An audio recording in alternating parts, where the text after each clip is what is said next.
V. I. Lenin. The Harm of Phrase-Mongering. Published, Pravda No. 69, June 13, 1917. Published according to the text in Pravda. Source: Lenin Collected Works, Progress Publishers, 1964, Moscow, Volume 24, pages 546–548. Translated, Isaacs Bernard. Transcription / markup, B. Baggins and D. Walters. Public domain, Lenin Internet Archive 1999. You may freely copy, distribute, display and perform this work, as well as make derivative and commercial works. Please credit Marxists Internet Archive as your source. The answers of the French and the British governments clearly demonstrate the soundness of our repeated assertions that neither the Russian, nor the French, nor the British, nor the German capitalist government can throw over the policy of annexations, and that all such promises are designed to deceive the peoples. We are fighting to seize Alsace-Lorraine, we are fighting for victory, the French replied. Be good enough to comply with the treaty and fight for Russian and German Poland, the British replied.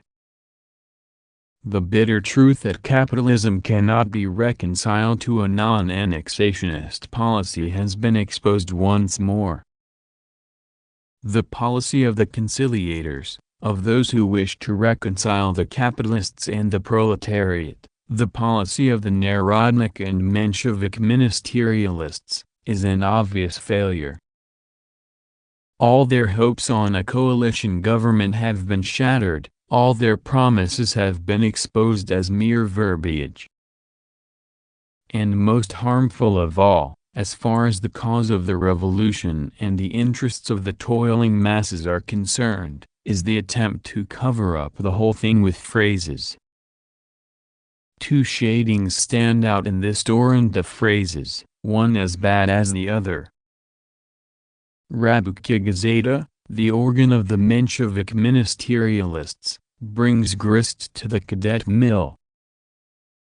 On the one hand, it says, on this basis, on the basis of the answers of the two Allied powers, there can be no agreement between them and us. When they say us, do they mean the Russian capitalists?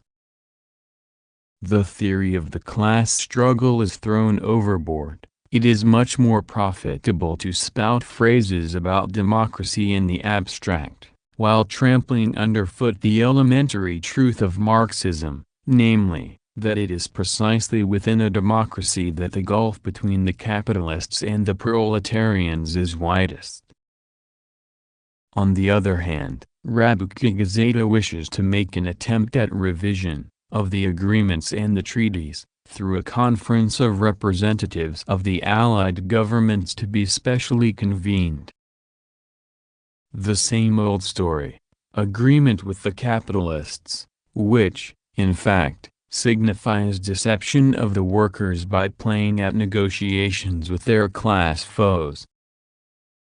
The pressure of the rank and file of the French and British democracies, even pressure by the French and British proletariat alone upon their respective governments. Writes Rabuka Gazeta. In Russia the Mensheviks are supporting their own imperialist government, but in other countries they want pressure to be brought to bear. What is this, if not sheer phrase-mongering and humbug from beginning to end? We are working for it, for world peace, by convening an international socialist conference, to be attended by ministers from among those ex-socialists who have sided with their governments.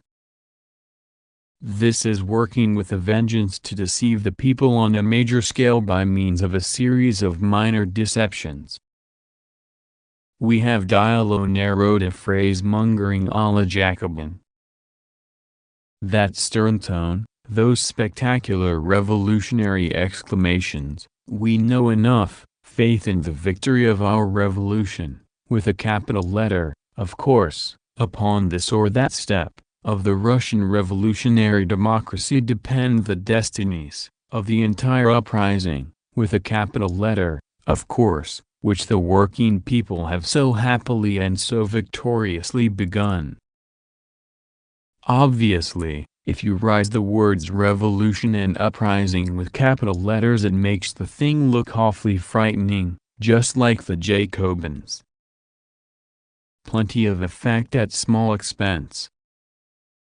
For the people who write this are virtually helping to crush the revolution and impede the uprising of the working people by supporting the Russian government of the imperialists, by supporting their methods of concealing from the people the secret treaties, their tactics of putting off the immediate abolition of the landed estates, by supporting their war policy of offensive, their high-handed insulting behavior towards the local representative bodies, their presumption to appoint or endorse the local officers elected by the local population, and so on ad infinitum.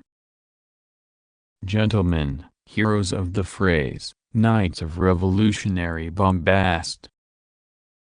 Socialism demands that we distinguish between capitalist democracy and proletarian democracy, between bourgeois revolution and proletarian revolution, between a rising of the rich against the Tsar and a rising of the working people against the rich. Socialism demands that we distinguish our bourgeois revolution, which has ended, the bourgeoisie now is counter-revolutionary, from the mounting revolution of the proletarians and poor peasants. The former revolution is for war, for preserving the landed estates, for subordinating the local organs of self-government to the central government, for secret treaties. The latter revolution has begun to throttle the war by revolutionary fraternization, by abolishing the power of the landowners in the local areas, by increasing the number and the power of the Soviets, and by introducing everywhere the elective principle. The Narodnik and Menshevik ministerialists are spouting phrases about democracy in the abstract, about revolution in the abstract in order to cover up their agreement with the imperialist, now definitely counter-revolutionary, bourgeoisie of their own country, an agreement which, in effect, is turning into a struggle against the revolution of the proletarians and semi-proletarians. Notes. This refers to the replies of the French and British governments to the declaration of the Provisional Government of March 27, 1917, published in the newspapers on May 28. The French note, like the British, welcomed the intention of the Provisional Government to secure the independence of Poland, and mentioned France's desire to fight in order to liberate Alsace-Lorraine and obtain indemnities from Germany. The British note tried to justify Britain's participation in the war. Both notes expressed the hope of Russia's continued cooperation in fighting to win the war.